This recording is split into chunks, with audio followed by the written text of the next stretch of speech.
Chapitre 1, la façade parfaite. Alexander Beck ajusta sa cravate en traversant le hall en marbre de Meridian Capital, la société d'investissement qu'il avait créée de toutes pièces ces 15 dernières années. À 43 ans, il imposait le respect dans toutes les salles de conseil, de Manhattan à Los Angeles. Sa réputation d'orchestrer des fusions complexes le précédait comme une force de la nature. Ce que la plupart ignoraient, c'est que son expertise en matière de guerre d'entreprise lui venait d'une formation antérieure à la guerre réelle. 8 années dans le renseignement militaire lui avaient appris à décrypter les individus, à anticiper leurs actions et à frapper au moment le plus inattendu. La fusion Harley-Davidson avait pris 3 mois à finaliser, nécessitant des négociations délicates entre deux géants pharmaceutiques dont la haine mutuelle était plus profonde que leur soif de profit. Alexander avait passé les 72 dernières heures à Chicago à gérer leurs égos et à contourner des obstacles qui auraient ruiné des négociateurs moins expérimentés. Enfin, c'était fait pour des milliards de dollars d'actifs combinés, 2000 emplois sauvés et une commission qui assurerait l'avenir de sa famille pour des générations. Son téléphone vibra, un SMS de sa femme, Victoria, qui travaillait encore tard. « Ne m'attends pas, V. » Alexander fronça les sourcils face à la froideur du message. Victoria Tadbeck avait toujours été directe, mais ces derniers temps, ses communications prenaient un tour presque clinique. Ils étaient mariés depuis 12 ans, et il pouvait observer la lente érosion de la chaleur dans ses messages, comme le suivi de la baisse d'une action. Là où autrefois elle signait ses messages avec des cœurs ou des plaisanteries, elle se contentait désormais de ses initiales et d'une efficacité professionnelle. Le docteur Richard Stevens, vieil ami d'université d'Alexander et désormais médecin de famille, avait mentionné lors de leur dernière partie de golf que Victoria semblait différente lors du récent examen de GEC. Pressé de détails, Richard s'était montré évasif, changeant de sujet avec une déviation d'habitude qui suggérait une préoccupation professionnelle. Le chauffeur d'Alexander, Miguel McConnell, s'arrêta au bord du trottoir dans la Mercedes noire. Miguel était avec la famille depuis 5 ans. Ancien marine, il avait effectué 2 missions en Afghanistan avant de se reconvertir dans la sécurité civile. Sa loyauté était absolue, sa discrétion absolue et ses observations rarement erronées. « Comment s'est passée votre visite à Chicago, monsieur Beck ?» demanda Miguel tandis qu'il s'engageait dans la circulation. « Réussi. Une activité inhabituelle à la maison pendant mon absence. » Le regard de Miguel croisa celui d'Alexander dans le rétroviseur. Madame Beck avait de la visite. Même schéma que le mois dernier. Soirée tardive, voiture aux vitres teintées, réunion au bureau qui durait après minuit. Alexander avait lui aussi remarqué ce schéma. Le cabinet de conseil de Victoria avait toujours eu des horaires irréguliers, mais récemment, ses clients semblaient préférer travailler à domicile plutôt qu'à son bureau en centre-ville. Lorsqu'Alexander l'avait interrogé à ce sujet, Victoria avait expliqué que ces nouveaux contrats impliquaient une restructuration d'entreprise sensible qui nécessitait une plus grande intimité. Le garçon, demanda Alexander, silencieux ces derniers temps, passe le plus clair de son temps dans sa chambre lorsqu'il rentre de l'école. Il semble éviter Madame Beck autant que possible. Jake Beck avait 11 ans, vif et curieux malgré son récent repli sur soi. Alexander avait attribué l'introversion de son fils à des difficultés d'adaptation typiques des préadolescents. Mais l'observation de Miguel suggérait quelque chose de plus troublant. Les enfants n'évitaient pas leur mère sans raison. Les résidents de Beck habitaient un terrain de 2 hectares dans le quartier le plus huppé de Richmond, une demeure coloniale que Victoria avait insisté pour qu'ils achètent malgré la préférence d'Alexander pour quelque chose de plus modeste. La maison était belle, mais froide, avec trop de pièces et trop peu de souvenirs chaleureux. En franchissant le portail électronique, Alexander remarqua que la BMW de Victoria était dans le garage, ce qui contredisait son message concernant le travail tardif. « Attends ici », dit Alexander à Miguel. « J'appellerai si j'ai besoin de quoi que ce soit. » La maison était étrangement silencieuse lorsqu'Alexander franchit la porte d'entrée.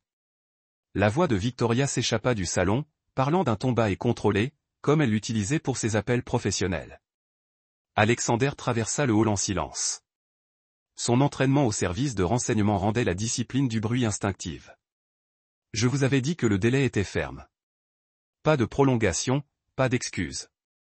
Le client paie pour les résultats, pas pour les explications. » La voix de Victoria avait un ton qu'Alexander entendait rarement. « Si vous ne pouvez pas tenir vos promesses, je trouverai quelqu'un qui le fera. » Alexander s'arrêta sur le seuil, observant sa femme à travers l'ouverture. Victoria était assise dans son fauteuil préféré, ses cheveux auburn tirés en arrière en un chignon sévère, sa posture figée par l'autorité.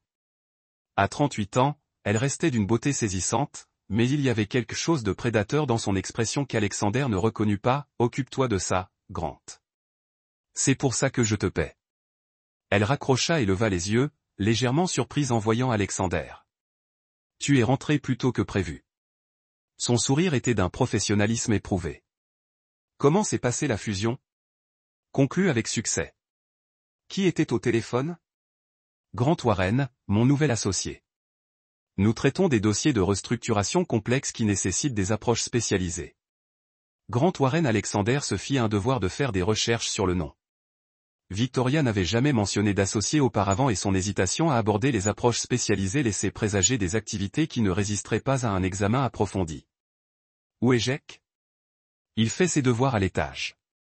Il a des problèmes de comportement ces derniers temps. Rien de grave, il teste juste les limites. Alexander hocha la tête, mais quelque chose dans le ton de Victoria lança un doute. Les problèmes de comportement n'étaient pas courants chez Jake, qui avait toujours été un enfant équilibré malgré les carrières exigeantes de ses parents.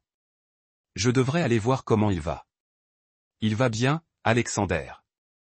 Tu t'inquiètes trop. Mais Alexander montait déjà l'escalier, son instinct lui disant que quelque chose n'allait pas. La porte de la chambre de Jake était fermée, ce qui était inhabituel. Le garçon la laissait généralement ouverte, sauf s'il dormait. Alexander frappa doucement. Jake, c'est papa. Entre. Alexander ouvrit la porte et trouva. Ont été perturbés par des cyberattaques sophistiquées. Les listes de clients ont été publiées sur des sites web sombres fréquentés par des groupes de vigilants. Les résultats ont été spectaculaires. Les opérations de trafic dans la région du milieu de l'Atlantique ont diminué de 70%. Les responsables politiques sont devenus réticents à assurer la protection des réseaux criminels. Les organismes chargés de l'application des lois ont amélioré leur protocole de réponse pour éviter la surveillance fédérale. Plus important encore, les enfants ont cessé de disparaître dans des systèmes conçus pour les exploiter. Les méthodes d'Alexandre étaient illégales, brutales et complètement efficaces. Au cours de cette période, Jake a fait des progrès remarquables en thérapie. Le docteur Stevens a rapporté que la reprise psychologique du garçon se procédait mieux que prévu, en grande partie en raison de la connaissance que ses agresseurs avaient fait face à des conséquences permanentes. Il se sent en sécurité, a expliqué Stevens lors d'une de leurs consultations. Non seulement physiquement en sécurité, mais psychologiquement en sécurité. Il sait que les personnes qui le blessent ne peuvent plus jamais blesser personne. Alexander s'était assuré de cela. Les échecs qui vont au-delà des résultats normaux de la loi. Vous recommandez ? A également pensé aux centaines d'enfants qui étaient en sécurité parce que les réseaux de traite ne fonctionnaient plus en toute impunité. Son travail avait créé un climat de peur parmi les prédateurs qui s'étaient auparavant sentis intouchables. Un autre cas, a déclaré Alexander, puis je vais prendre du recul.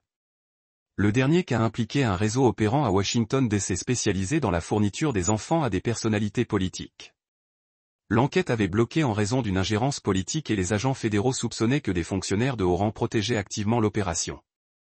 Alexander a accepté la mission sachant que ce serait son plus dangereux mais aussi potentiellement son plus important.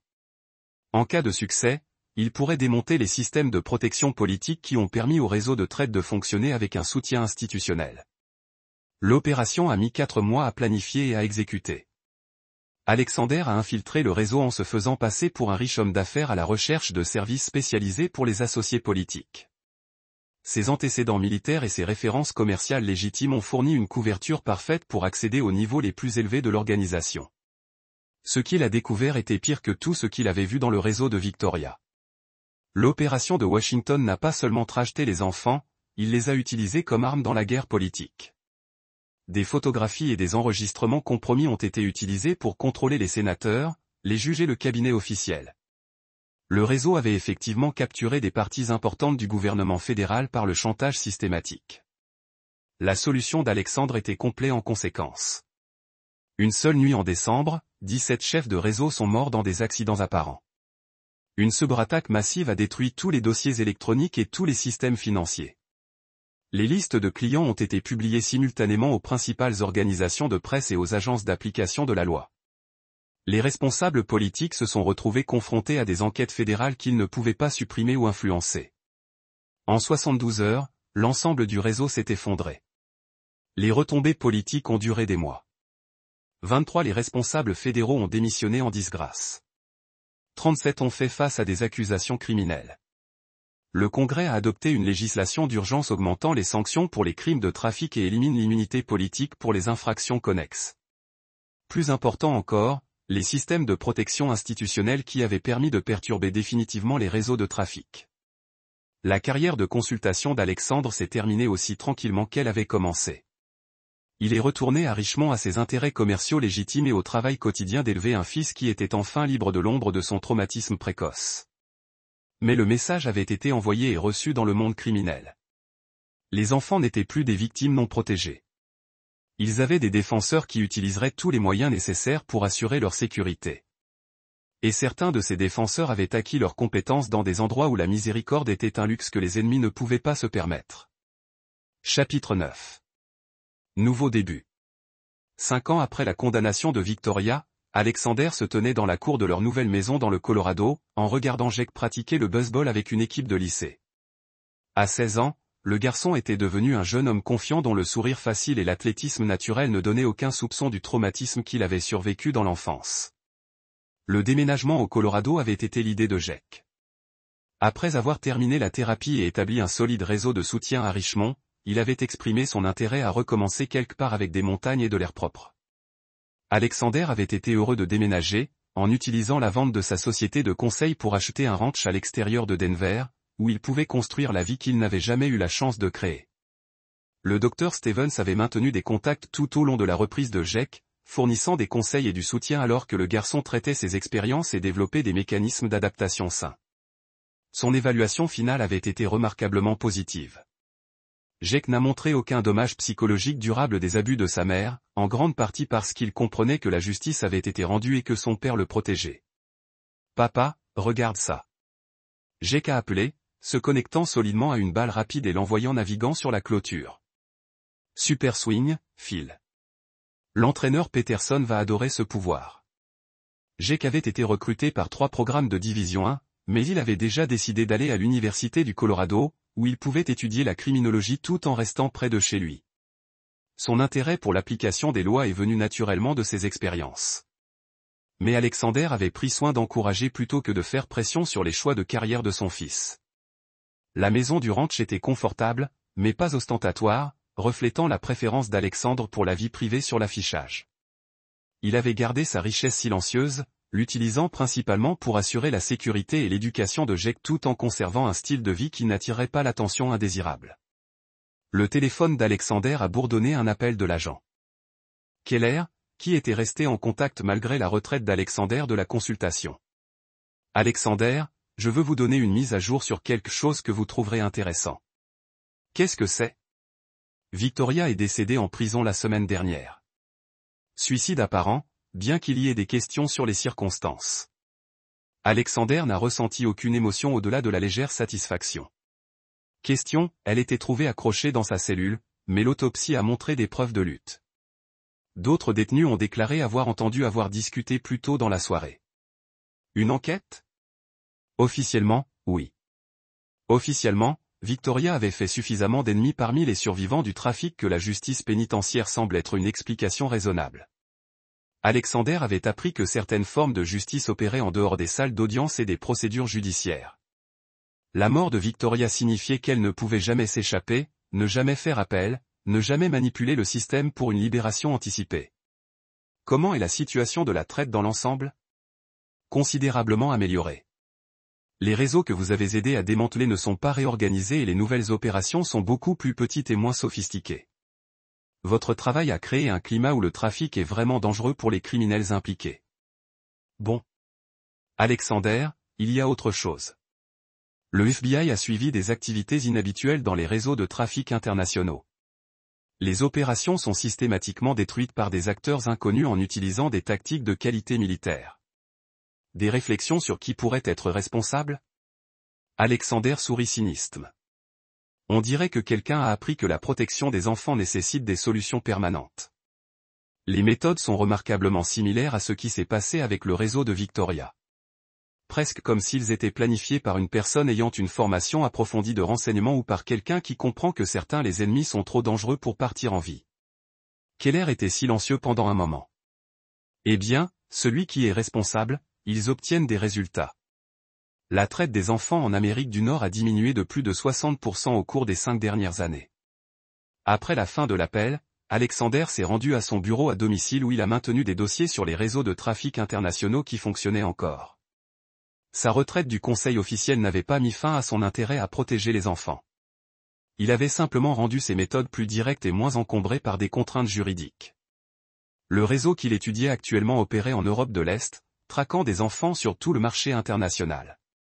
Les dirigeants ont été protégés par des représentants du gouvernement corrompus et des mesures de sécurité sophistiquées qui ont rendu les forces de l'ordre traditionnelles inefficaces. Mais Alexander avait appris qu'aucune mesure de sécurité n'était suffisante contre une personne disposant de ressources illimitées et un engagement complet envers des solutions permanentes. Son téléphone sonna à nouveau, cette fois avec un appel de Jake. « Papa, je reste pour une pratique supplémentaire ce soir. Coach veut travailler sur mon positionnement défensif. » Sonne bien. Je vais vous chercher à 8 ans. En fait, la maman de Sarah la rentre à la maison de toute façon, afin qu'elle puisse me déposer. De cette façon, vous n'avez pas à faire le trip. Alexander sourit à la considération de son fils. Jake était devenu un jeune homme réfléchi qui a équilibré l'indépendance avec respect pour les engagements familiaux. D'accord, mais appelez lorsque vous rentrez chez vous. Nous le ferons. Je t'aime, papa. Je t'aime aussi, fils.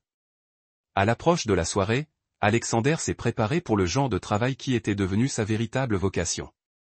Le réseau d'Europe de l'Est avait des opérations dans 12 pays, généré plus de 200 millions de dollars par an et détruit des milliers de vies d'enfants chaque année. Dans les 6 mois, cela cesserait d'exister. Alexander avait appris que certains problèmes nécessitaient des solutions commerciales, des négociations, des compromis, des cadres juridiques. D'autres problèmes nécessitaient des solutions militaires. Application précise d'une force écrasante contre les ennemis qui ne comprenaient que la force. La traite des enfants est tombée dans la deuxième catégorie. L'appel téléphonique est arrivé à 21h15. Alors qu'Alexander finalisait sa planification opérationnelle. Monsieur Beck, voici le colonel Nicholas Weeks, commandement des opérations spéciales des États-Unis. Nous devons nous rencontrer sur quoi? À propos d'une offre d'emploi qui vous permettrait de poursuivre vos activités actuelles avec une sanction officielle et des ressources illimitées. Alexander s'assit ses dossiers et se dirigea vers la fenêtre donnant sur le ranch où il avait construit une nouvelle vie avec son fils. Quel type d'offre d'emploi? Le type qui consiste à protéger les enfants à l'échelle mondiale en utilisant des méthodes que les forces de l'ordre traditionnelles ne peuvent pas utiliser. Alexander a pensé à Jake, qui construisait son propre avenir en fonction de la justice et de la protection plutôt que de la victimisation et de la peur. Il a pensé à Victoria, dont la mort avait fermé un chapitre, mais pas dans l'histoire. Il a pensé aux milliers d'enfants qui étaient encore piégés dans des réseaux qui fonctionnaient en toute impunité parce que personne n'était disposé à utiliser des méthodes vraiment efficaces. Quand nous rencontrons-nous? Demain. Il y a une situation en Thaïlande qui nécessite une attention immédiate. Alexander a regardé les fichiers sur son bureau.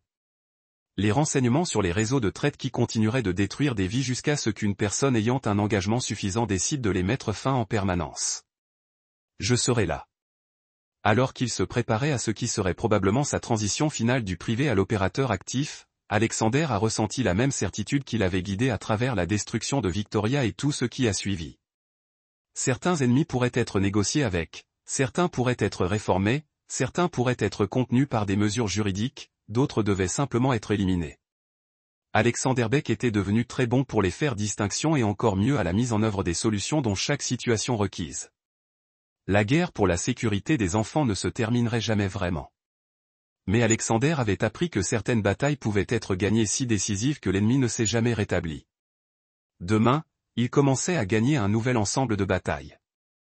Ce soir, il apprécierait le dîner avec son fils, sachant que leur vie ensemble avait été construite sur une base de justice. Qu'aucun ennemi ne pouvait jamais détruire. Certaines histoires se sont terminées par le pardon et la réconciliation.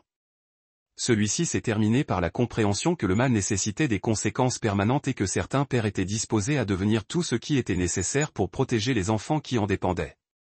Alexander Beck avait trouvé sa véritable vocation, et cela définirait le reste de sa vie. 10 ans plus tard, Jake Beck obtiendrait son diplôme de l'académie du FBI et commencerait sa propre carrière en protégeant les enfants des prédateurs. Il ne connaîtrait jamais toute l'étendue des activités internationales de son père. Mais il comprendrait que certaines formes de justice fonctionnaient en dehors des salles d'audience et des systèmes juridiques. Le dossier officiel d'Alexander Beck montrerait un homme d'affaires prospère qui a consulté occasionnellement sur des affaires de trafic fédéral. Son dossier non officiel serait écrit dans les réseaux détruits et éliminer les menaces qui ont fait le monde plus sûr pour les enfants innocents. Le réseau de Victoria Tad Beck ne serait jamais reconstruit. La crainte qu'Alexandre ait créée parmi les organisations de trafic persistait pendant des décennies, rendrait les opérations criminelles trop dangereuses et improdites à maintenir. Et dans une maison de ranch du Colorado, un père et un fils continueraient de construire une vie en raison de la compréhension que la famille n'est pas définie par le sang, mais par la volonté de tout sacrifier pour protéger les personnes qui comptent le plus. C'était une histoire sur les conséquences. Les conséquences du mal, les conséquences du courage et les conséquences de refuser d'accepter que certains ennemis méritent la miséricorde. Alexander Beck avait appris à délivrer les 3 types de conséquences avec une précision égale et le monde était meilleur pour cela. Et là, vous l'avez. Une autre histoire prend fin. Son fils assis à son bureau. Les devoirs s'étalaient devant lui, mais son attention se concentra sur quelque chose à l'extérieur de sa fenêtre. Jake leva les yeux avec une prudence excessive pour un enfant de 11 ans. « Dis donc, mon pote, comment c'était l'école ? » « Bien. » La réponse de Jake était automatique, apprise par cœur. Alexander s'assit au bord du lit, étudiant le langage corporel de son fils. Le garçon était tendu, attentif, comme s'il s'attendait à des ennuis. « Tout va bien à la maison pendant mon absence ? » Le regard de Jake se porta vers la porte, puis revint à son père. « Maman est différente ces derniers temps. Elle a des réunions en bas, et elle dit que je n'ai pas le droit de quitter ma chambre pendant qu'elles ont lieu. » « Quel genre de réunion ? » ?»« Je ne sais pas, mais parfois il y a des enfants. Des enfants que je ne reconnais pas. Et ils ont l'air ? » Jake cherchait ses mots. « Ils ont l'air effrayés, papa. » Alexander sentit la glace se former dans ses veines. « Effrayés comment ? » ?»« Comme quand Tommy Martinez s'est perdu dans les bois l'année dernière. Tu te souviens ? » Il avait l'air de ne pas savoir ce qui allait lui arriver. Alexander se souvenait. Tommy avait disparu depuis 6 heures avant que les équipes de recherche ne le retrouvent et cette expérience avait laissé le garçon traumatisé pendant des semaines. La comparaison était profondément troublante. « Jake, ta mère t'a-t-elle déjà fait du mal ou fait faire des choses que tu ne voulais pas faire ?» Le silence de Jake était une réponse suffisante. Alexander sentit la rage lui monter à la poitrine, mais il garda une voix douce. « Tu peux tout me dire, fiston. Je te promets que tu es en sécurité. » Elle dit, les conséquences font partie de ses affaires, murmura Jake. Elle dit, je dois apprendre les conséquences si je veux faire partie de cette famille. Ces mots frappèrent Alexander comme des coups. Quoi que Victoria ait pu faire, cela affectait directement leur fils. Et la mention d'autres enfants suggérait quelque chose de bien pire que du conseil en affaires. Jake, je veux que tu fasses tes bagages. Juste l'essentiel, des vêtements pour quelques jours, ta tablette, tout ce dont tu as besoin. On va quelque part ? Peut-être. J'ai besoin de comprendre ce qui s'est passé ici pendant mon absence. Tandis qu'Alexander aidait son fils à faire ses bagages, il planifiait déjà ses prochaines actions. Son expérience dans le renseignement lui avait appris à rassembler systématiquement des informations pour comprendre toutes les variables avant d'agir. Mais son instinct parental lui criait que Jake était en danger immédiat. Victoria Tad Beck avait construit une façade de respectabilité autour d'une affaire sombre et tordue. Grant Warren en faisait partie, quoi qu'il en soit. Et d'une manière ou d'une autre, des enfants étaient impliqués. Des enfants qui semblaient effrayés, selon Jake. Alexander avait passé 15 ans dans la guerre des entreprises, mais cela semblait être le début de quelque chose de bien plus personnel et infiniment plus dangereux. Sa femme ne cachait pas seulement des activités commerciales, elle cachait des crimes, et elle commit l'erreur fatale d'impliquer leur fils. Dans le renseignement, les ennemis les plus dangereux étaient ceux qui ressemblaient à des alliés. Alexander commençait à comprendre qu'il vivait avec l'ennemi depuis 12 ans et qu'elle utilisait leur maison comme base d'opération. Cela allait changer. Chapitre 2. La découverte. Alexander attendit que la BMW de Victoria quitte l'allée le lendemain matin avant de commencer son enquête. Jake était à l'école. Miguel faisait des courses. Et Alexander avait la maison pour lui tout seul pour la première fois depuis des mois. Il commença par le bureau de Victoria, une chambre aménagée au 2e étage qu'elle gardait fermée à clé lorsqu'elle ne l'utilisait pas. La serrure était coûteuse, mais pas de qualité militaire. Alexander l'ouvrit en moins de 2 minutes grâce aux techniques apprises lors de sa formation au renseignement. Le bureau de Victoria était méticuleusement organisé, les dossiers classés par ordre alphabétique, l'ordinateur protégé par mot de passe, un coffre-fort encastré dans le mur derrière son bureau. L'ordinateur s'avéra plus complexe.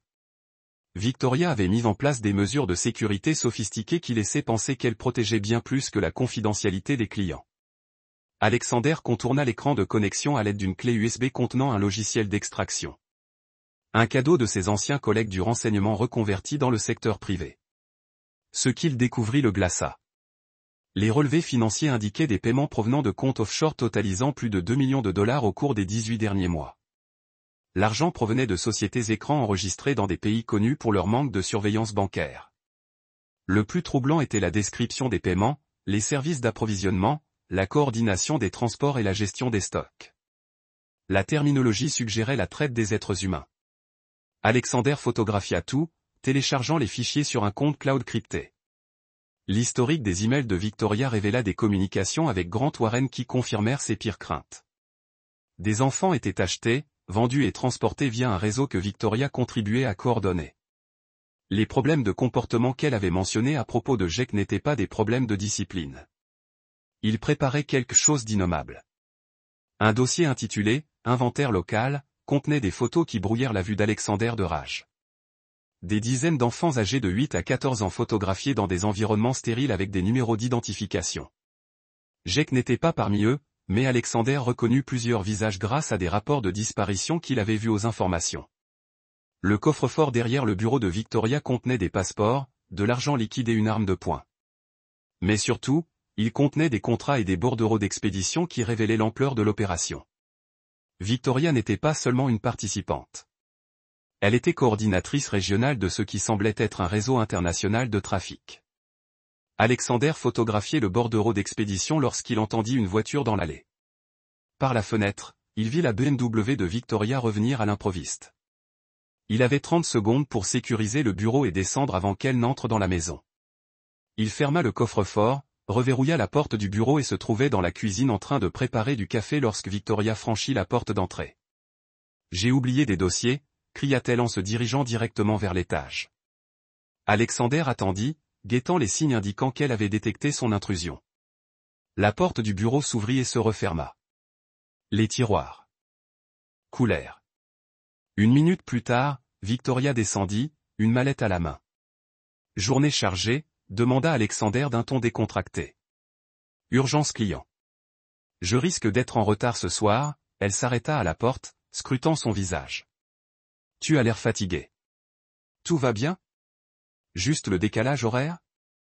Je vais probablement me coucher tôt. » Après le départ de Victoria, Alexander appela Miguel et arrangea un séjour chez la sœur d'Alexander à Baltimore pour Jake pour le week-end. Il dit à Jake que c'était une visite surprise, mais le garçon semblait soulagé de quitter la maison. Ce soir-là, Alexander contacta le docteur Richard Stevens. « Richard, j'ai besoin que tu fasses quelque chose pour moi, et je veux que tu ne poses aucune question. Cela me semble inquiétant. Viens chez moi demain vers 19h. Victoria sera sortie, mais je veux que tu examines Jake à son retour de Baltimore. Cherche des signes de maltraitance, physique, psychologique, tout ce qui suggère qu'il a été blessé. » Alexander, que se passe-t-il ? Je ne peux pas encore l'expliquer, mais je pense que Jake est en danger, et j'ai besoin d'un certificat médical attestant de son état avant d'agir. Quel genre d'action ? Celle qui met fin définitivement aux menaces. Richard resta silencieux un instant. Je serai là. Le lendemain, Alexander a utilisé ses relations d'affaires pour enquêter sur le passé de Grant Warren. Il a découvert des liens récurrents avec des figures du crime organisé, des cas de personnes disparues et une fortune inexpliquée. Warren avait été arrêté 2 fois pour trafic d'êtres humains, mais jamais condamné. Les charges qui pesaient contre lui avaient mystérieusement été abandonnées faute de preuves suffisantes et d'erreurs de procédure. Plus inquiétant encore était le lien de Warren avec un réseau de clients fortunés qui payaient des prix exorbitants pour des services spécialisés concernant des enfants. Le réseau opérait à l'international en utilisant des entreprises légitimes comme façade pour ses opérations de trafic. Le cabinet de conseil de Victoria était l'une de ses façades. Alexander étudiait les dossiers financiers lorsque Miguel a appelé pour donner des nouvelles. Monsieur Beck, Madame Beck, venaient de quitter la maison avec plusieurs valises. Elle m'a dit qu'elle serait en déplacement professionnel pour les prochains jours. A-t-elle précisé où? Chicago. Mais monsieur, je l'ai suivie jusqu'à l'aéroport. Elle n'a pas embarqué sur un vol commercial. J'ai privé, aucun plan de vol n'a été déposé. Victoria était en fuite, ce qui signifiait qu'elle avait soit détecté l'enquête d'Alexander, soit reçu un avertissement de quelqu'un de son réseau. Quoi qu'il en soit, la marge de manœuvre d'Alexander pour recueillir des preuves se réduisait. Il a appelé Richard Stevens et lui a demandé de venir immédiatement, plutôt que d'attendre le soir. Apportez votre trousse médicale et soyez prêt à documenter tout ce que vous voyez. C'est peut-être notre seule chance.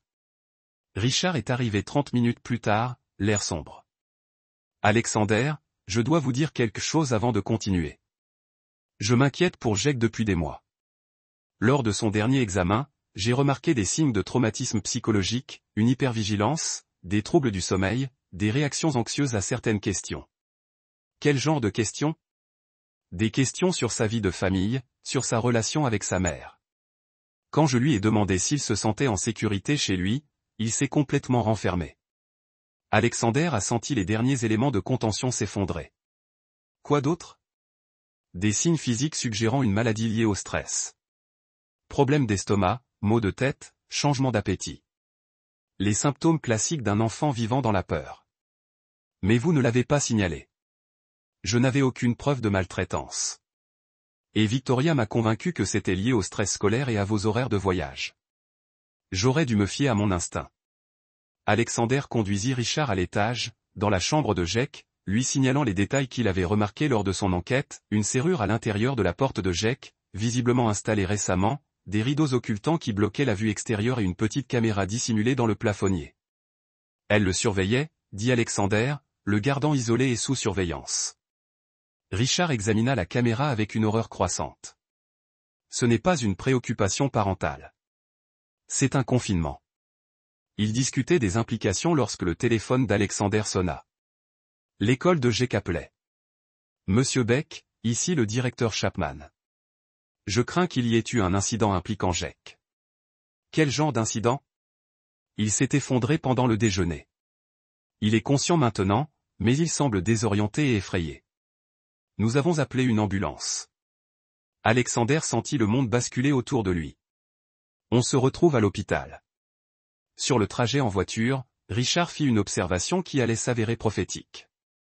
Alexander, si Victoria est impliquée dans un trafic et si elle préparait Jake à ce réseau, son effondrement pourrait ne pas être d'ordre médical. C'était peut-être une réponse à ce qu'ils avaient fait pour le conditionner. Comment ça? Brisé psychologiquement, conditionné physiquement, administrer des drogues. Les enfants victimes de trafic sont souvent soumis à des maltraitances systématiques destinées à les rendre dociles. La vision d'Alexander devint rouge. Combien de temps ce processus prendrait-il? Des mois, peut-être plus, selon la résistance de l'enfant, ce qui signifiait que Victoria maltraitait systématiquement leur fils pendant qu'Alexander était en voyage d'affaires, croyant sa famille en sécurité chez lui. L'hôpital apparut et Alexander fit une promesse silencieuse. À la fin de tout cela, Victoria Tad Beck et Grant Warren regretteraient d'avoir entendu le nom de Jake Beck. Mais d'abord, il devait s'assurer que son fils survive à ce qu'il lui avait fait subir. Chapitre 3. Le dévoilement. Alexander franchit les portes des urgences en trombe, le docteur Stevens sur ses talons, le cœur battant la chamade. Une infirmière les conduisit à la chambre 7, où Jake gisait sur un lit d'hôpital, l'air petit et fragile sur les draps blancs. Son visage était pâle et ses yeux avaient un aspect vitreux qu'Alexander avait reconnu de ses années de renseignement. L'air de quelqu'un sous sédatif chimique. Papa. La voix de Jake était faible, confuse. Je suis là, mon pote. Tu es en sécurité maintenant. Le docteur Emily Woodward, le médecin traitant, s'approcha avec un bloc-notes et un air inquiet. Monsieur Beck, je suis le docteur Woodward. L'état de Jake est stable, mais je dois vous parler de son état en privé. Alexander serra la main de son fils. Le docteur Stevens restera avec Jake. C'est notre médecin de famille. Dans le couloir, le docteur Woodward avait l'air grave. Monsieur Beck, les analyses sanguines de Jake révèlent des traces de plusieurs substances extrêmement inquiétantes, des benzoazépines, des hallucinogènes légers et ce qui semble être un cocktail pharmaceutique sur mesure conçu pour induire l'observance et supprimer la résistance. Vous dites qu'il a été drogué? Je dis qu'il a été systématiquement empoisonné sur une longue période. Les concentrations suggèrent une administration régulière, probablement dissimulée dans de la nourriture ou des boissons. Ces substances sont couramment utilisées dans, elle s'arrête, choisissant soigneusement ses mots. Dans les situations où quelqu'un cherche à contrôler le comportement et l'état mental d'autrui, Alexander sentait la rage monter dans sa poitrine comme une réaction nucléaire. Combien de temps? D'après les analyses sanguines, j'estimerais à plusieurs mois d'exposition régulière. Monsieur Beck, la loi m'oblige à signaler cela au service de protection de l'enfance et aux forces de l'ordre. Faites-le. Je veux que tout soit documenté. Lorsqu'il revint dans la chambre de Jake, le docteur Stevens procédait à son propre examen tandis que Jake somnolait par intermittence. Le visage de Steven était crispé par une fureur contenue. Alexander, il faut qu'on parle maintenant. Ils entrèrent dans le couloir où Steven parla d'une voix basse et pressante. Le cocktail de drogue n'est pas aléatoire. C'est une combinaison spécifique utilisée par les réseaux de trafiquants pour conditionner les enfants au transport et à l'usage des clients. Jake montre des signes de conditionnement psychologique systématique, des réactions aux signaux verbaux, des réactions physiques à certains stimuli. Quelqu'un a préparé votre fils à quelque chose d'indicible. Le monde d'Alexander a basculé. Comment connaissez-vous les méthodes de traite? Je suis bénévole dans une association qui aide les survivants de la traite. J'ai déjà observé ces schémas. Stevens attrapa Alexander par le bras, la voix tremblante. Monsieur, vous devez appeler la police avant que votre femme, avant qu'elle ne termine la procédure qu'elle a entamée. Les mots frappèrent Alexander comme des coups. Sa femme, celle avec qui il partageait le lit depuis 12 ans, maltraitait systématiquement leur fils en vue de le vendre à des prédateurs sexuels. Ce n'est pas tout, continua Stevens. Jake a mentionné quelque chose pendant que vous parlez au docteur Audouard. Il a dit que sa mère lui avait dit qu'il partait en voyage spécial ce week-end. Un voyage où il rencontrerait des personnes importantes qui décideraient de son avenir. Le téléphone d'Alexander vibra, un SMS de Victoria lui avait été envoyé. Changement de programme. Allez chercher Jake à l'école plus tôt. Nous partons en voyage en famille. Ne me décevez pas, le message contenait une menace implicite. Victoria savait qu'il enquêtait sur elle et elle s'apprêtait à sécuriser son bien, leur fils, avant qu'Alexander n'intervienne. Elle vient le chercher, dit Alexander. Pas si je peux l'empêcher. Stevens se dirigeait déjà vers le poste des infirmières. Je place Jake en garde à vue. Il est trop instable pour sortir. Cela ne l'arrêtera pas si elle est déterminée. Ensuite, nous veillerons à ce qu'elle ne le retrouve pas. Alexander a appelé Miguel pendant que Steven parlait à la sécurité de l'hôpital. En quelques minutes, Alexander avait organisé le transfert de Jake vers un établissement privé où Victoria ne pourrait pas le voir. Mais alors qu'il préparait le transfert, le téléphone d'Alexander a sonné. Alexander Beck. La voix était masculine, inconnue, avec un léger accent. Qui est-ce? Une amie de votre femme. Elle m'a demandé de lui transmettre un message. Quel message? Elle a quelque chose que vous désirez. Vous avez quelque chose dont elle a besoin. Peut-être pourrions-nous organiser un échange. Alexander sentit la glace se former dans ses veines. Quel genre d'échange? Votre fille est en sécurité pour l'instant, mais cela pourrait changer rapidement. Victoria est prête à être raisonnable si vous êtes prêt à coopérer.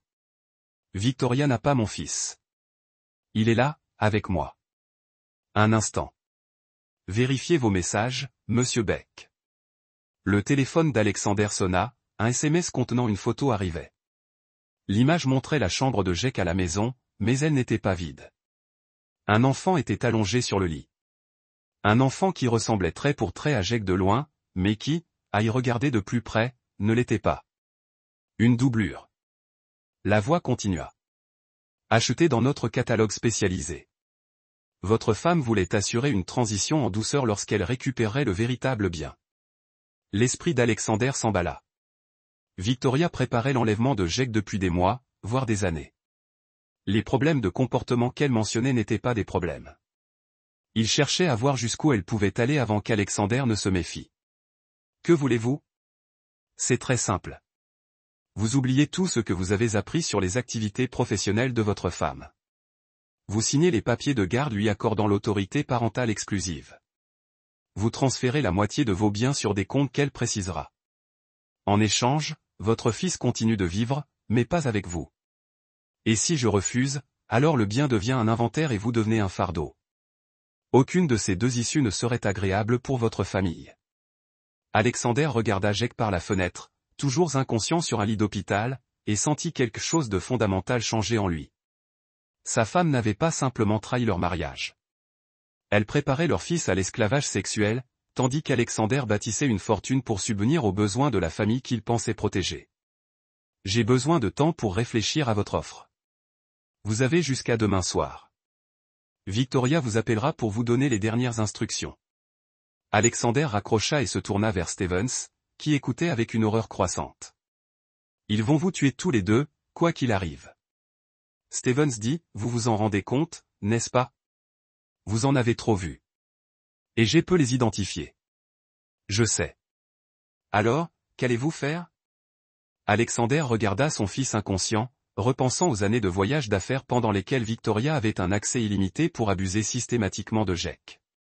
Il repensa aux enfants sur ses photos, aux comptes offshore, aux réseaux de prédateurs qui payaient le prix fort pour leur innocence. Je vais leur rappeler pourquoi les agents du renseignement de l'armée sont formés pour gagner des guerres, pas seulement des batailles. Alexander, Dr Stevens, avec combien de survivants de la traite avez-vous travaillé? Des dizaines. Quoi? Combien de leurs agresseurs ont subi de réelles conséquences? Stevens resta silencieux. Très peu. Les réseaux sont trop sophistiqués, trop bien connectés. La plupart des survivants ne sont jamais traduits en justice. Cela va bientôt changer. Alexander sortit son téléphone et commença à passer des appels. Le premier était à son ancien commandant, le colonel Rodney Cooper, aujourd'hui à la retraite et à la tête d'une entreprise de sécurité privée. Rodney, c'est Alexander Beck. J'ai besoin d'une faveur, et je veux qu'elle soit confidentielle. Quel genre de faveur? Celle qui implique de mettre fin à tout. Menace permanente contre les enfants. En 1 heure, Alexander avait réuni une équipe d'anciens agents de renseignement et de membres des forces spéciales, spécialisés dans les domaines que le gouvernement ne pouvait officiellement pas gérer.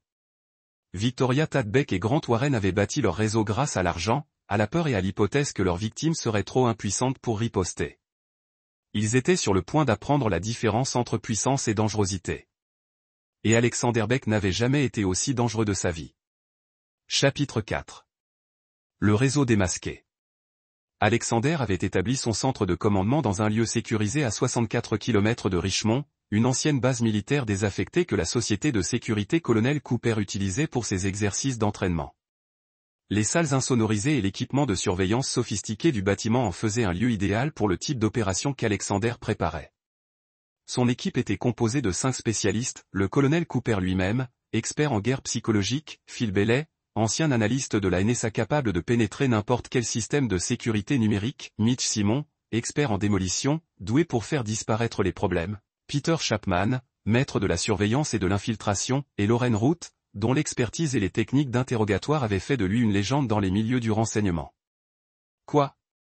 Nous avons affaire à un réseau de trafic d'êtres humains, expliqua Alexander à son équipe, qui opère depuis au moins 3 ans. Ma femme, Victoria, coordonne les opérations régionales.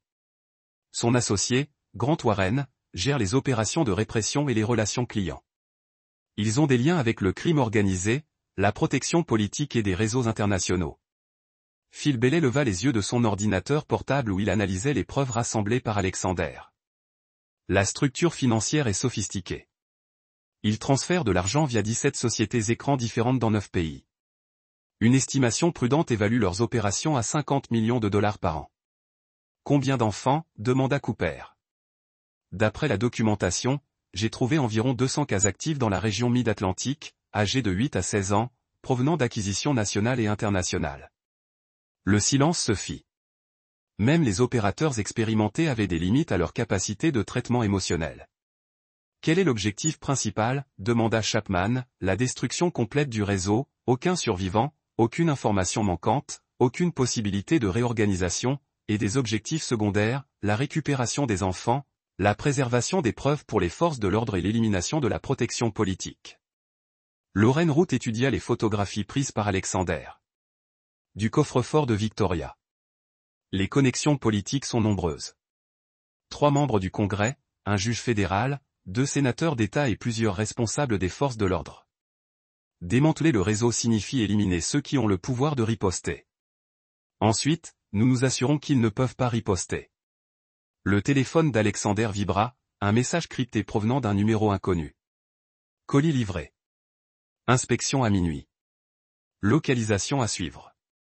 Le message était accompagné d'une adresse dans une région rurale de Virginie et d'instructions pour arriver incognito. Victoria préparait l'échange promis. L'avis de Jake contre le silence et l'argent d'Alexander. C'est un piège, dit Cooper après avoir lu le message. Bien sûr que si, mais c'est aussi une occasion de s'immiscer dans leur opération. Alexander, ils n'ont pas l'intention d'honorer le moindre accord. Dès que tu te montres, tu es mort. Peut-être, mais ils ne savent pas ce que j'ai appris ni qui j'ai contacté. Ils pensent avoir affaire à un père désespéré, prêt à tout pour sauver son fils. N'est-ce pas? Alexander resta silencieux un instant. Je suis un père désespéré, mais je suis lui aussi avait passé 8 ans à apprendre à détruire des ennemis qui se cachent derrière des murs, de l'argent et des relations politiques. Victoria a commis une grave erreur de jugement. Elle a supposé que je réagirais émotionnellement plutôt que tactiquement. Phil Bailey leva les yeux de son ordinateur. J'ai surveillé les communications de Victoria. Elle est en contact avec un client qui doit inspecter la marchandise ce soir. Le transfert financier pour Jake est fixé à $2 millions. Alexander sentit la rage monter en lui, mais sa voix resta calme. Alors, on leur donne ce qu'ils attendent. Que voulez-vous dire? On laisse Victoria croire qu'elle a gagné. On autorise la réunion, mais au lieu d'échanger Jake contre de l'argent et le silence, on profite de la réunion pour identifier tous les membres de leur réseau. Chapman hocha lentement la tête. Opération de surveillance. Qu'il se dévoile. Plus qu'une simple élimination de la surveillance, Alexander exposait son plan. Au lieu d'aller lui-même à la réunion, il enverrait Mitch Simon déguisé en Alexander, portant un gilet pare-balles et équipé d'un matériel d'enregistrement. Pendant ce temps, Chapman infiltrerait les lieux quelques heures plus tôt pour établir des positions de surveillance. Phil Bailey surveillerait toutes les communications électroniques, et Lurenroot positionnerait il s'est rendu lui-même pour interroger les survivants. Et les enfants déjà pris en charge, demanda Cooper. Des raids simultanés sur tous les lieux connus. On s'est attaqué à tout en même temps. Plateforme de transport, refuges, locaux clients, centres financiers. Demain à l'aube, il ne restera plus assez de leur réseau pour menacer qui que ce soit. L'équipe a passé l'après-midi à coordonner ses contacts avec les forces de l'ordre en qui elle pouvait avoir confiance. Les agents du FBI Cooper avaient collaboré avec des détectives locaux spécialisés dans la délinquance juvénile et des procureurs fédéraux frustrés par l'ingérence politique dans les affaires de trafic. À 18 h, Alexander a reçu un autre message de Victoria Cabin, sur la route 301, borne kilométrique 47. Venez seul. Apportez les documents de garde signés et les confirmations de virement bancaire. Jake vous sera rendu sain et sauf si vous vous conformez pleinement. L'endroit était parfait pour ce qu'Alexander avait prévu, isolé avec de multiples voies d'accès et de fuite. Chapman est parti immédiatement établir des positions de surveillance tandis que Phil Bailey commençait à surveiller tout le trafic téléphonique dans la zone. À 20 h, le téléphone d'Alexander a sonné.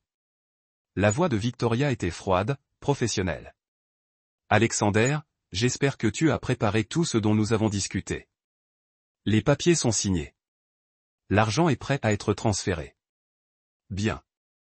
Je veux que tu comprennes quelque chose avant la réunion de ce soir. Ce que tu as découvert sur mes activités professionnelles reste entre nous. Si jamais tu envisages de révéler ce que tu as appris, souviens-toi que je connais des gens spécialisés dans la résolution de problèmes. Je comprends. Et toi? Car je ne parle pas que de toi, Alexander. Je parle de tous ceux à qui tu as pu te confier. Ta sœur à Baltimore, par exemple, le docteur Stevens, et même le colonel Cooper. Alexander sentit la glace se former dans ses veines. Victoria était au courant pour son équipe, ce qui signifiait qu'elle surveillait ses communications ou qu'elle avait des sources au sein des forces de l'ordre. Depuis combien de temps le savais-tu? Saviez-vous quoi? Que mon mari était un ancien agent de renseignement. Je le savais depuis avant notre mariage, Alexander. Pensais-tu vraiment que quelqu'un comme moi choisirait un partenaire au hasard? L'insinuation lui a fait l'effet d'un coup de massue. Tu m'as ciblé. Je t'ai recruté. Ton parcours, tes ressources, tes activités professionnelles légitimes, tout cela me permettait de couvrir mes opérations. Pour 12 ans. Pendant des années, tu m'as fourni exactement ce dont j'avais besoin. Respectabilité, réseau financier et mobilité géographique. Et GEC, une assurance, un moyen de garantir ta coopération continue si jamais tu devenais problématique. Alexander a réalisé que son mariage, sa famille, toute sa vie d'adulte, n'avait été qu'une tromperie élaborée destinée à servir l'entreprise criminelle de Victoria. Elle ne l'avait pas seulement trahi. Elle n'avait jamais été autre chose que son ennemi. À minuit, chérie. La ligne a été coupée, et Alexander est resté silencieux pendant plusieurs minutes, enregistrant toute l'ampleur de la manipulation de Victoria. Puis il a activé le système de communication de son équipe. Changement de plan. Il ne s'agit pas seulement de détruire un réseau de trafic. Il s'agit d'éliminer une opération de contre-espionnage en cours depuis plus de 10 ans. Que veux-tu dire? Demanda Cooper. Victoria ne s'est pas retrouvée impliquée dans le trafic par hasard. Elle l'utilise comme couverture pour quelque chose de plus vaste. Recrutement, chantage, contrôle politique. Nous ne nous contentons pas d'arrêter des criminels. Nous démantelons un réseau d'espionnage qui opère au vu et au su de tous. Les paramètres de la mission avaient changé, mais la détermination d'Alexander restait inébranlable. Victoria Tadbeck avait utilisé leur fils, leur mariage et leur vie commune comme armes contre des enfants innocents. Ce soir, elle apprendrait que certaines armes étaient conçues pour être à double tranchant. Chapitre 5. La lune du chasseur. À 23h30, l'équipe d'Alexander était en position autour de la cabane sur la route 301. Chapman avait établi une surveillance depuis une lisière d'arbres à 300 mètres à l'est, avec une vue dégagée sur toutes les approches. Phil Bailey surveillait les communications électroniques depuis une camionnette garée à 3 km, captant chaque téléphone portable et transmission radio dans un rayon de 5 mètres. Lauren Root s'était positionné près de la route d'accès, prêt à intercepter toute tentative de fuite. Mitch Simon, portant un gilet pare-balles sous des vêtements identiques à ceux d'Alexander, s'approcha de la cabane selon le calendrier prévu. Des caméras cachées et du matériel d'enregistrement enregistreraient tout ce qui se passait à l'intérieur. Pendant que Cooper coordonnait l'opération depuis le véhicule de commandement, Alexander restait au centre sécurisé avec Jack, qui se remettait bien des traitements médicamenteux, mais nécessitait encore une surveillance médicale. Le docteur Stevens avait accepté de rester auprès du garçon pendant qu'Alexander terminait ce que Victoria avait commencé. À 23h47, la voix de Chapman grésilla dans le système de communication. 3 véhicules approchaient par le nord. Au total, il semblerait qu'il s'agisse de Victoria, de Grant Warren et de 2 inconnus. Alexander observa, à travers les caméras cachées, Victoria entrer dans la cabane, suivie de Warren et de 2 hommes qui se comportaient comme des agents de sécurité professionnels. Victoria avait l'air confiante, prédatrice, avec l'expression de quelqu'un qui se croyait en position de force. « Où est Beck ?» demanda Warren en scrutant les ombres. « Il sera là. » Alexander est toujours ponctuel. À minuit pile, Mitch Simon émergea de la lisière des arbres, marchant vers la cabane d'un pas mesuré, celui de quelqu'un qui tente de maîtriser sa peur. À travers les caméras cachées, Alexander vit le visage de Victoria s'illuminer de satisfaction. Alexander, entre. Nous avons beaucoup à discuter. Mitch entra dans la cabane et l'équipement d'enregistrement d'Alexander capta tout ce qui suivit. Où est mon fils? Demanda Mitch en utilisant la voix d'Alexander. En sécurité pour l'instant? Victoria fit un geste vers un ordinateur portable posé sur la table de la cabane. Vidéo en temps réel de notre centre de détention. Comme vous pouvez le constater, Jake est à l'aise et bien soigné. L'écran montrait un enfant allongé sur un lit dans ce qui semblait être un établissement médical. De loin, l'enfant ressemblait à Jake, mais Alexander voyait bien qu'il s'agissait de la doublure dont Victoria avait parlé. Victoria lui tendit la main pour lui remettre les papiers de garde. Mitch lui remit les documents préparés par Phil Bailey. Des faux sans valeur juridique qui répondraient aux besoins immédiats de Victoria sans lui donner d'autorisation réelle. Et les transferts financiers. Prêt à exécuter votre confirmation de libération de Jake sain et sauf? Victoria étudia les papiers, puis leva les yeux avec une satisfaction froide. Tu as été étonnamment coopératif, Alexander. Je m'attendais à plus de résistance. Je veux que mon fils soit en sécurité. Rien d'autre n'a d'importance. Rien d'autre ne devrait avoir d'importance. Mais je te connais, Alexander. Je sais comment ton esprit fonctionne. Tu as passé la semaine dernière à enquêter sur mes activités commerciales, à recueillir des informations, et probablement à préparer une confrontation dramatique. Mitch reste silencieux, laissant Victoria dévoiler son jeu. Le problème, c'est que tu ne comprends pas l'ampleur de ce à quoi tu as affaire. Mon organisation n'est pas seulement régionale, elle est internationale. Mes clients ne sont pas que de riches pervers. Ce sont des dirigeants politiques, des chefs d'entreprise, des individus dotés du pouvoir de détruire quiconque menace leurs intérêts. Warren s'avança en présentant une tablette affichant des relevés financiers et des photographies. Votre enquête vous a permis de découvrir peut-être 10% de notre opération. Le reste est plus profond que vous ne pouvez l'imaginer. Alexander observait à travers les caméras. Warren révélait la véritable ampleur de leur réseau. Il ne s'agissait pas seulement de trafic. Il s'agissait d'une vaste opération de chantage visant des dirigeants politiques, des chefs d'entreprise et des représentants des forces de l'ordre. Les enfants n'étaient pas que des victimes. Ils étaient des armes utilisées pour contrôler des personnes puissantes grâce à des compromissions enregistrées. 17 sénateurs, 43 membres du Congrès, 6 gouverneurs, 2 juges de la Cour suprême et plus de 200 dirigeants d'entreprise, poursuivit Victoria. Tous compromis. Tous sous notre contrôle. C'est ça le vrai pouvoir, Alexander. Pas les jeux de fusion d'entreprise auxquels vous vous livrez. Que voulez-vous de moi? Une intégration complète à notre opération, vos réseaux d'affaires, votre expertise financière, vos contacts militaires. En échange, Jake survit et vous devenez membre de l'organisation secrète la plus puissante du pays. Et si je refuse, Warren sourit froidement. Puis vous découvrez ce qui est arrivé aux autres maris devenus problématiques. À travers les caméras, Alexander a vu Victoria produire un dossier contenant des photos de 4 hommes, tous apparemment morts de causes diverses. Accident de voiture, suicide, urgence médicale. Le recrutement nécessite parfois des solutions permanentes à des complications familiales. Alexander sentait la rage monter, mais il s'efforçait de rester analytique. Victoria et Warren révélaient tout, apparemment convaincus que Mitch Raegze n'avait d'autre choix que d'accepter leurs conditions. J'ai besoin de garanties, a dit Mitch. Protection pour mon fils, immunité juridique, sécurité financière. Vous aurez tout cela et plus encore. Mais d'abord, vous devez prouver votre engagement envers notre organisation. Victoria a sorti un autre ordinateur portable. Celui-ci affichait une vidéo en direct de ce qui semblait être un entrepôt. Le sang d'Alexander se glaça lorsqu'il reconnut l'endroit. C'était l'une des adresses figurant sur les manifestes d'expédition de Victoria, et elle contenait des dizaines d'enfants à divers stades de traitement. Demain soir, nous organisons un événement spécial pour nos clients les plus exclusifs. Vous allez coordonner la sécurité de la réunion. Quel genre de réunion? Le genre qui génère suffisamment d'éléments compromettants pour contrôler un juge fédéral pour le reste de sa carrière. Alexander en avait assez entendu. Grâce à son système de communication, il activa la phase finale de son opération. Toutes les équipes s'exécutèrent.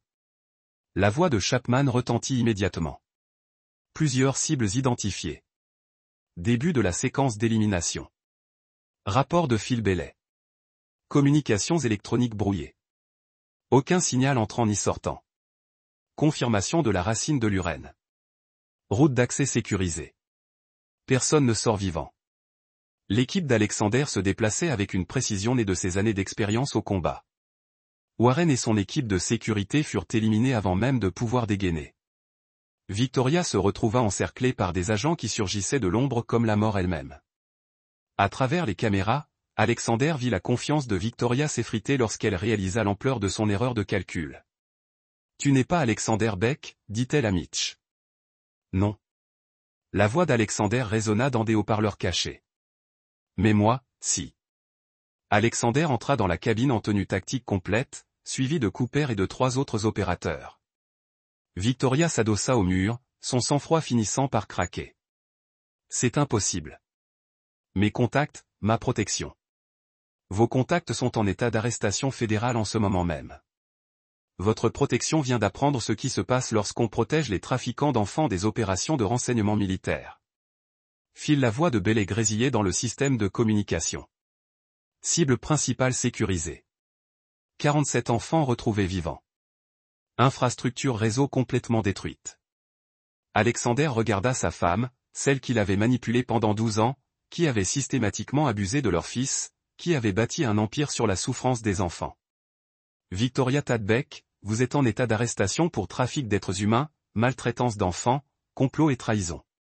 Trahison, l'opération de chantage visant des fonctionnaires fédéraux constitue un acte d'espionnage contre le gouvernement des États-Unis, passible de sanctions particulières. Alors que les agents fédéraux entraient dans la cabine pour examiner la scène de crime, Alexander ressentit une satisfaction sombre. Le réseau de Victoria était détruit. Les enfants étaient sains et saufs, et les responsables politiques qui avaient permis l'opération devaient faire face à leurs propres responsabilités. Mais la nuit n'était pas encore finie. Alexander avait un dernier message à transmettre à quiconque envisagerait de reconstruire ce que Victoria avait créé. Certaines leçons devaient être enseignées avec une clarté permanente. Chapitre 6, Conséquences et jugements. L'aube se leva sur le ciel de Richmond tandis qu'Alexander, assis dans le bureau du FBI, observait à travers une vitre sentant Victoria subir sa première arrestation. Interrogatoire. Elle avait gardé son sang-froid tout au long de l'arrestation et de l'instruction, mais Alexander voyait des fissures dans sa façade à mesure que l'étendue des accusations fédérales devenait claire. L'agent spécial Roy Keller, qui dirigeait l'enquête sur le trafic, sortit de la salle d'interrogatoire avec un épais dossier de documents. « Elle ne parle pas », dit Keller, exigeant un avocat et invoquant son droit au silence. Et les associés de Warren chantaient comme des canaris. Apparemment, leur loyauté ne s'étendait qu'à leur salaire. Keller s'assit en face d'Alexander, l'air sombre. « Monsieur Beck, ce que nous avons découvert ces 8 dernières heures dépasse tout ce que nous avons vu auparavant. Le réseau de chantage, votre femme, dirigeait des fonctionnaires compromis à tous les niveaux du gouvernement. Alexander avait passé la nuit à coordonner avec les agences fédérales le démantèlement systématique de l'opération de Victoria. Des perquisitions menées dans 17 lieux avaient permis de récupérer 93 enfants et d'arrêter 47 adultes impliqués dans le trafic, le transport et les services aux clients. Les retombées politiques ne faisaient que commencer. Combien de fonctionnaires sont impliqués? Le décompte initial suggère plus de 200 personnalités fédérales, étatiques et locales. Il s'agit de sénateurs, de juges, de chefs de police, de procureurs, de personnes qui auraient dû protéger les enfants au lieu de les exploiter. Alexander pensa à Jack, qui se remettait encore de ses blessures dans l'établissement médical sécurisé. Le docteur Stevens avait signalé que le garçon progressait, mais que les dommages psychologiques causés par des mois de maltraitance systématique nécessiteraient une thérapie intensive. Qu'en est-il du cas de mon fils en particulier? Victoria et Warren sont accusés au niveau fédéral de maltraitance infantile, de complot de trafic et de tentative de vente de mineurs. Les preuves que vous avez recueillies démontrent clairement leur intention de vendre Jack à leur réseau de clients. Keller marqua une pause, observant l'expression d'Alexander. Il y a autre chose. Lors de nos perquisitions, nous avons découvert des documents suggérant que Victoria préparait cela depuis des années, peut-être même avant la naissance de Jack. Que voulez-vous dire? Des dossiers médicaux montrant qu'elle administrait des sédatifs légers à Jack depuis l'âge de 6 ans. Des programmes de conditionnement psychologique conçus pour le rendre docile. Des modifications pédagogiques pour l'isoler de réseaux de soutien potentiels. La voix de Keller se durcit. Votre femme ne se contentait pas de maltraiter votre fils. Elle le préparait systématiquement à l'esclavage sexuel dès sa plus tendre enfance. Alexander sentait la rage lui monter au cœur, mais il garda une voix calme. Comment est-ce possible? Je l'aurais remarqué. Elle était prudente. Les médicaments étaient administrés à des doses suffisamment faibles pour ressembler à des maladies infantiles normales. Le conditionnement psychologique était déguisé en discipline et en structure éducative. Vous étiez fréquemment en déplacement professionnel, et elle contrôlait totalement le quotidien de Jack. Les implications étaient stupéfiantes.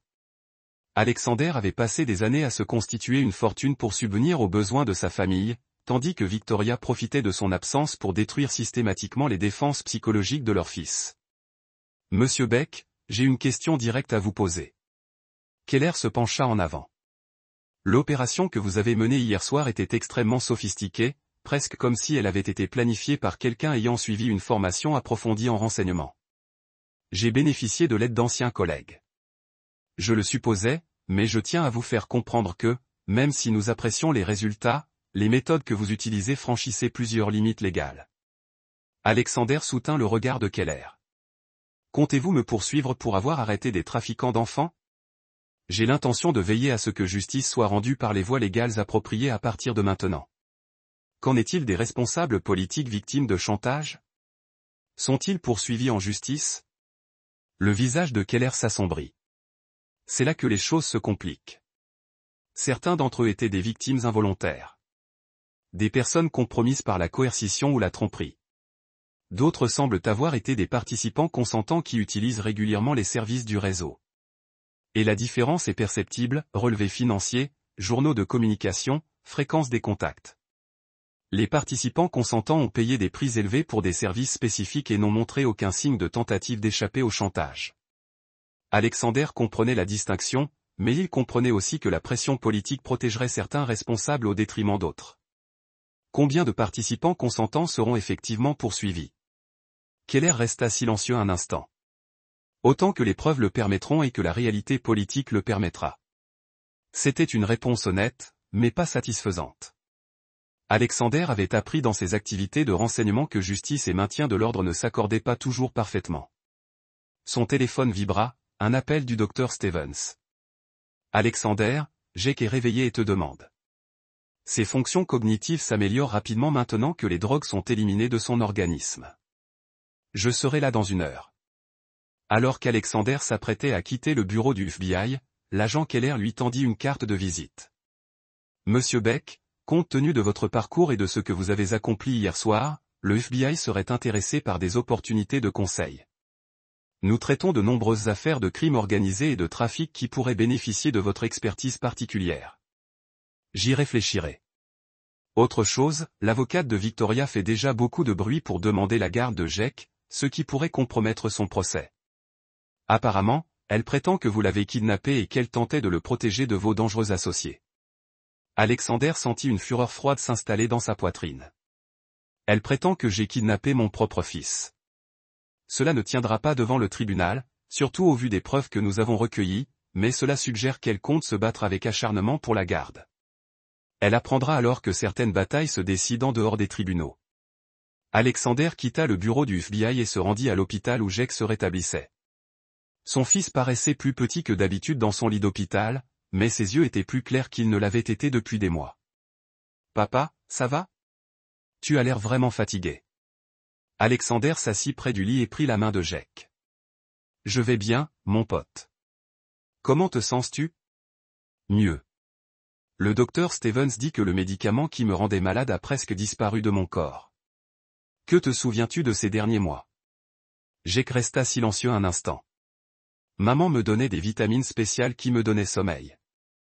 Elle disait qu'elle m'aiderait à devenir plus forte, mais elle me faisait me sentir bizarre et confuse. Quoi d'autre? Elle recevait souvent des amis.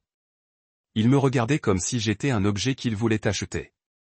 Ça me faisait peur, mais quand j'essayais de te le dire, les mots ne sortaient pas. Alexander sentait la rage monter à nouveau, mais il garda une voix douce. Tu es en sécurité maintenant, Jake. Maman ne peut plus te faire de mal. Que va-t-il lui arriver? Elle devra assumer les conséquences de ce qu'elle a fait à toi et aux autres enfants. Jake hocha la tête, assimilant la situation avec le sérieux qu'aucun enfant de 11 ans ne devrait avoir. Papa, je suis content que tu sois rentré à ce moment-là. Je crois que quelque chose de terrible allait m'arriver. Alexander serra la main de son fils, lui faisant une promesse qui allait définir le reste de leur vie commune. Plus rien de mal ne t'arrivera, Jake. Je te le promets. Mais alors même qu'il faisait cette promesse, Alexander planifiait ses prochaines actions. Le procès de Victoria durerait des mois, voire des années. Pendant ce temps, elle aurait accès à des avocats, à des recours et à des fonctionnaires potentiellement corrompus qui pourraient obtenir sa libération anticipée ou un non-lieu. Alexander avait passé 20 ans à apprendre que certains ennemis étaient trop dangereux pour être laissés en vie, quelles que soient les décisions des systèmes judiciaires. Victoria Tadbeck avait fait carrière en détruisant la vie des enfants. Elle avait systématiquement abusé de son fils tout en manipulant leur mariage à des fins criminelles. Le système judiciaire garantirait une procédure régulière. Alexander rendrait justice. Et il y avait une différence significative entre les deux. Chapitre 7. Le piège se dévoile. 3 semaines après l'arrestation de Victoria, Alexander reçut une visite inattendue à son domicile. Miguel avait filtré tous ses contacts depuis les perquisitions du FBI. Mais la femme qui se présenta à leur portail portait des papiers qui exigeaient l'attention. La juge fédérale Patricia Gates, l'une des fonctionnaires qu'Alexander avait vues sur la liste de chantage de Victoria. Alexander la rencontra dans un bureau, remarquant comment elle gardait les mains visibles et sa voix modulant soigneusement le comportement de quelqu'un qui savait qu'elle était enregistrée. « Monsieur Beck, je dois discuter d'un sujet d'intérêt commun. » De quel genre d'affaire s'agissait-il? De l'affaire de votre femme. Plus précisément, de certaines complications survenues au cours de la procédure judiciaire. Alexander attendit, se laissant forcer par le silence pour en révéler plus qu'elle ne le souhaitait. L'avocat de Victoria a présenté des preuves suggérant que son opération de trafic était en réalité une enquête secrète sur la corruption politique. Elle prétend avoir collaboré avec des agences fédérales pour démasquer des fonctionnaires qui exploitaient des enfants. Le mensonge était sophistiqué, mais Alexander s'y attendait. Victoria avait passé des années à nouer des relations avec des fonctionnaires corrompus. Utiliser ces relations pour se créer une échappatoire était prévisible. Quel genre de preuves? Des documents semblent indiquer des communications avec des agents du FBI et de la CIA. Des dossiers financiers pourraient être interprétés comme des financements opérationnels plutôt que comme des profits criminels. Des témoignages d'associés affirmant être des agents infiltrés. Alexander avait reconnu ce schéma depuis ses années dans le renseignement. Lorsqu'ils étaient arrêtés, les agents prétendaient souvent travailler pour l'autre camp. Parfois même, c'était vrai. Que me voulez-vous, juge Gates? L'avocat de Victoria prétend que vous avez compromis une enquête fédérale par une action d'autodéfense non autorisée. Il cherche à faire rejeter toutes les preuves pour ingérence légale dans les opérations des forces de l'ordre. Et vous êtes ici parce que le juge Gates est resté silencieux un long moment. Car si les affirmations de Victoria sont vraies, alors l'enquête fédérale qui a révélé plus de 200 fonctionnaires était elle-même compromise.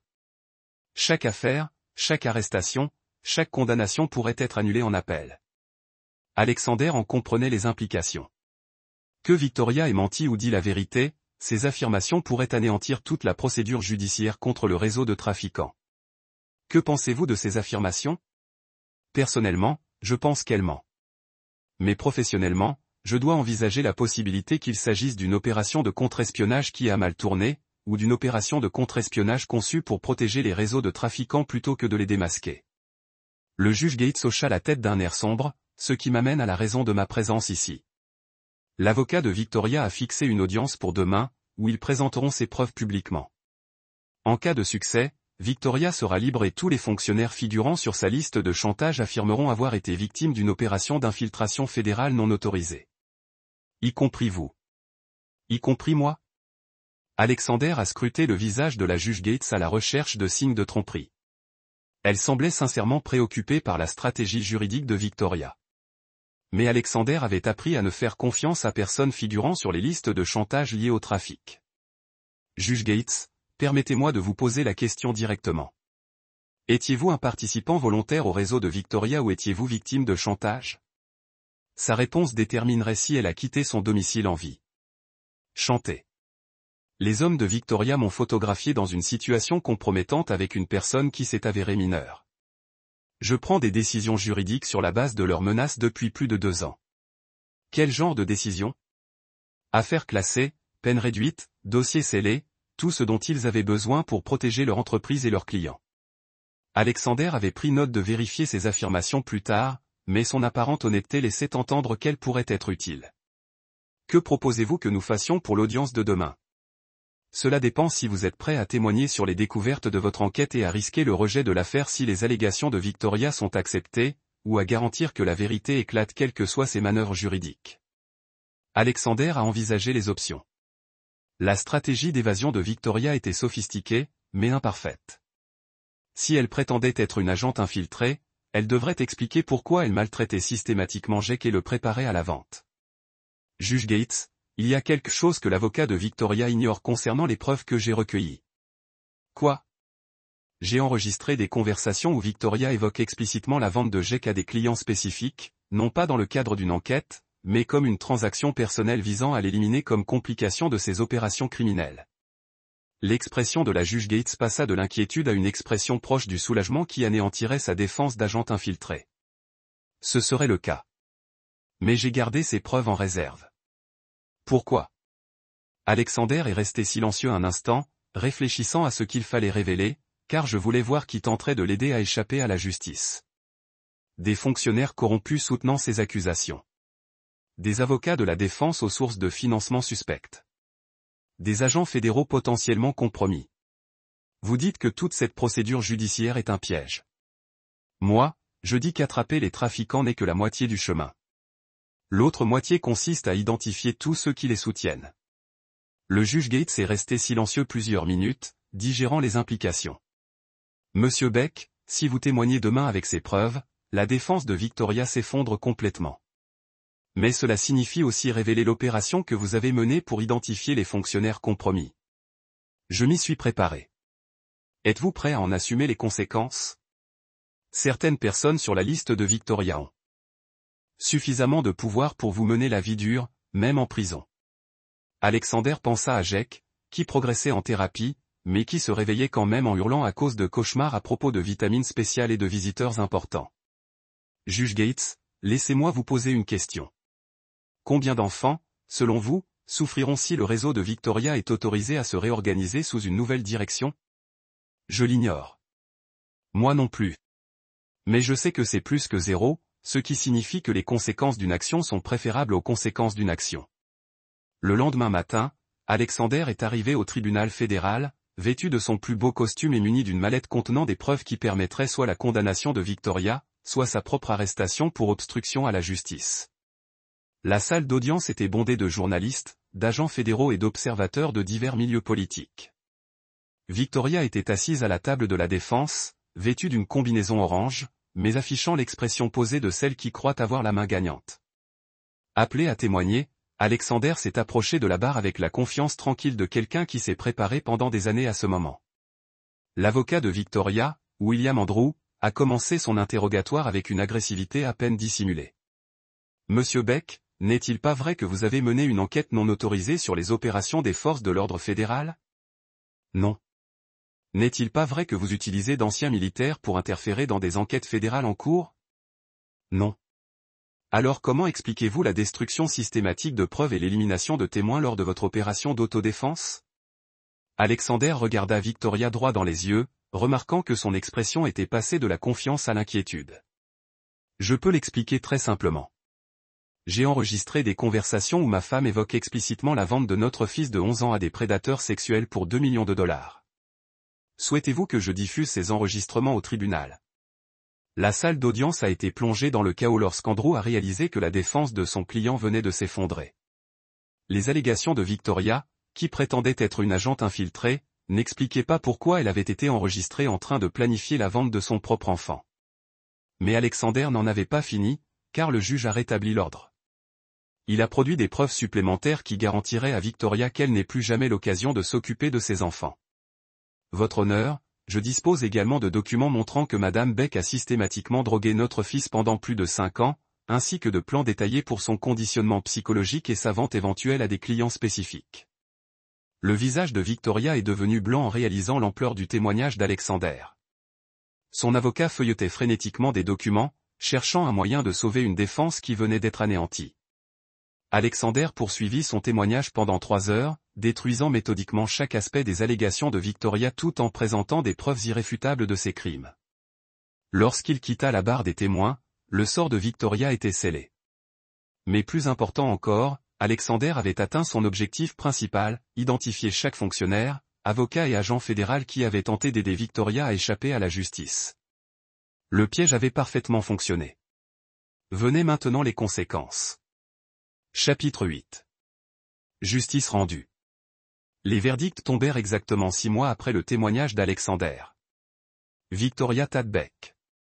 Prison à vie sans possibilité de libération conditionnelle pour 47 chefs d'accusation de traite d'êtres humains, maltraitance d'enfants et complot.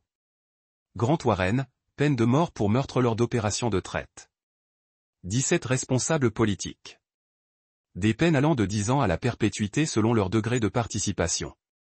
Alexander était assis dans la galerie du tribunal à la lecture de chaque verdict, éprouvant une sombre satisfaction à voir le système judiciaire enfin punir des crimes qui avaient détruit des centaines de vies. Victoria ne manifesta aucune émotion à l'annonce de sa peine, conservant le sang-froid qui avait caractérisé leurs 12 ans de mariage. Mais le travail d'Alexander n'était pas terminé. Durant les 6 mois de procédure judiciaire, il avait continué à recueillir des renseignements sur le réseau plus vaste qui avait permis les opérations de Victoria.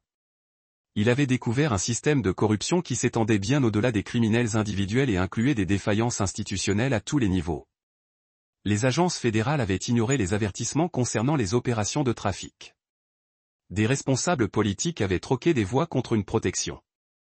Les forces de l'ordre avaient délibérément mal orienté les enquêtes pour protéger de riches clients.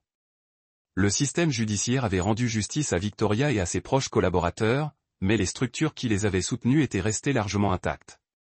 Alexander avait décidé que ces structures devaient être démantelées définitivement. L'occasion s'est présentée lorsque l'agent spécial Keller l'a contacté pour le conseiller sur une nouvelle affaire de trafic à Baltimore. L'enquête impliquait un réseau similaire à celui de Victoria, mais avec une direction et des connexions politiques différentes. Nous pourrions avoir besoin de votre expertise pour comprendre le fonctionnement de ces opérations, a expliqué Keller lors de leur rencontre. Votre connaissance du réseau de Victoria nous a aidé à élaborer de nouveaux protocoles d'enquête. Quel type de conseils recherchez-vous? Travail d'infiltration. Ces réseaux font uniquement confiance aux personnes ayant des antécédents et des connexions spécifiques. Vos références commerciales et votre ancien service militaire font de vous un candidat idéal pour les opérations d'infiltration. Alexander a accepté le contrat de conseil, mais pas pour les raisons attendues de Keller. Au lieu de simplement recueillir des preuves de poursuites judiciaires, Alexander prévoyait d'utiliser son accès pour détruire systématiquement les réseaux de trafic grâce à des méthodes qui garantiraient des résultats permanents. Au cours des 18 prochains mois, Alexander a travaillé sur 7 cas différents dans 4 États. Dans chaque situation, il a recueilli des preuves pour les procureurs fédéraux tout en mettant simultanément à la mise en œuvre de ses propres solutions pour des problèmes que le système juridique ne pouvait pas résoudre. Les chefs de réseau ont subi des accidents mortels. Les protecteurs politiques ont trouvé leur carrière détruite par des fuites stratégiques. Les systèmes financiers.